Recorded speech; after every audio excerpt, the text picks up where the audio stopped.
This is an ABC News special report. Now reporting, George Stephanopoulos. Good afternoon. We're coming on the air right now because President Obama has just met with President-elect Donald Trump in the Oval Office. We saw Donald Trump fly down from New York earlier today. We have as promising to try to bring the country together. We heard that, of course, in his acceptance speech on Wednesday morning. President Obama, when he spoke yesterday, says we all have to be rooting for Donald Trump's success. But of course, in the wake of that, protests overnight in several American cities, thousands of protesters out in the streets, hundreds were arrested, protesting Donald Trump, including right here at the Trump Tower in Manhattan. The president and President-elect Trump met for about an hour in the Oval Office. Pool was brought in at the end. And Melania Trump, in her first visit to the White House, expected to have tea with the First Lady, also accompanied by their son-in-law, by Donald Trump's son-in-law, Jared Kushner, who's played a key role in this campaign, a key advisor to the president. Let's listen into what we heard. Okay. Well, I just had the opportunity to have an excellent conversation with President-elect Trump. It was wide-ranging.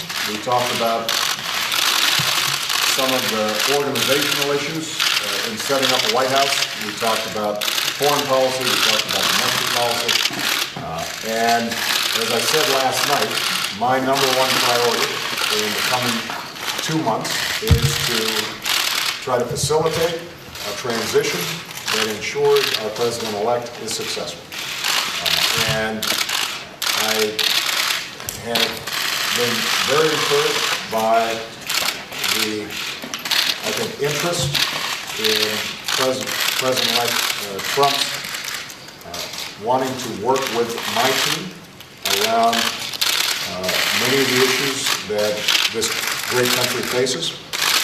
And I believe that it is important for all of us, regardless of party and regardless of political preferences, to now come together, work together to deal with the many challenges that we face.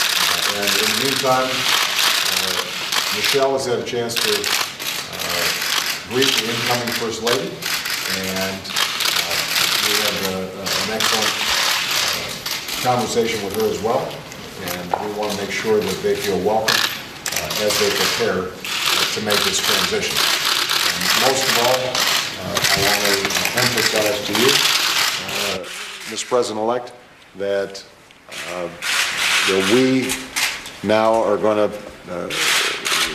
want to do everything we can to help you succeed, because if you succeed, then the country succeeds. Please.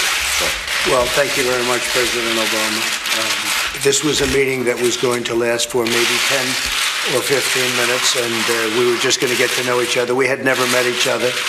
I have great respect.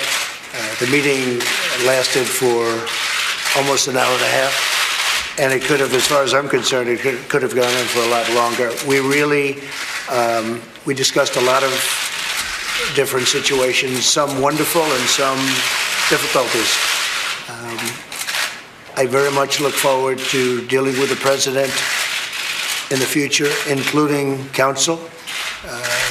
He explained some of the difficulties, some of the high-flying assets, and some of the really great things that have been achieved. So, Mr. President, it was a great honor being with you, and I look forward to being with you many, many more times in the future. Thank you, sir. Mr. President. Thank you, everybody. We are not going to be taking any questions. Thank you, guys. Thank you. Here's a good rule. Don't answer the questions when they just start. It's always the last one. Come on, guys. Yeah, come on, guys. Let's go. Very good man. Thank you, guys.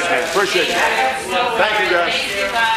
Obama making it clear right there wasn't going to take any questions after that meeting with Donald Trump. His first meeting ever with Donald Trump, apparently a cordial meeting, as you heard the president say right there.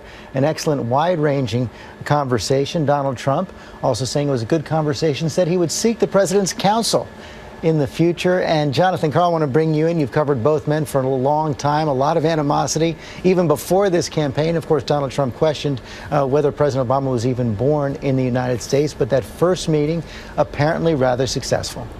Yes, and there was a question that was answered, George. At the end there, I asked Donald Trump if he was really going to seek the president's counsel, and that's when he responded at the very end saying he is a very good man.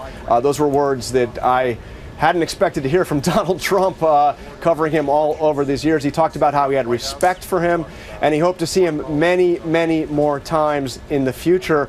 He even made a reference, George, you heard there, to some of the excellent things that have been accomplished. So this was apparently a quite cordial meeting. As Trump mentioned, it lasted for an hour and a half. And I can tell you that while I was waiting to go inside the Oval Office, they had the pool waiting right next to the colonnade.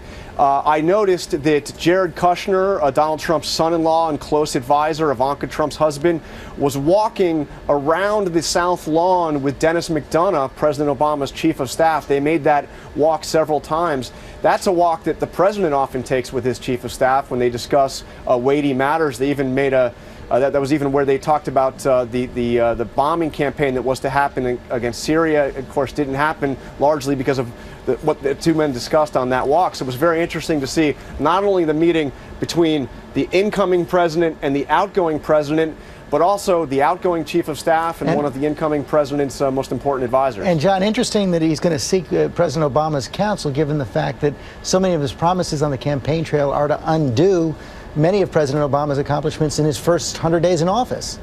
Well, and also giving the unbridled animosity that we have seen between the two men. As you mentioned, Donald Trump questioned whether or not the president was even a citizen of the United States and therefore eligible to be president of the United States. And President Obama made no bones about the fact that he believed that Donald Trump was temperamentally unfit to be commander-in-chief. Now we see the two of them, quite cordial words from each man. The president saying he is bound and determined to try to help Donald Trump be a successful president, a successful transition, because he thinks that will mean success for the country as a whole. And this extraordinary statement from Donald Trump that he will be seeking counsel from a man he once said was not a legitimate president. Cokie Roberts, cordial words, one of the rituals of democracy. Yes, but you know, I think that Donald Trump has learned since the election that words really do matter.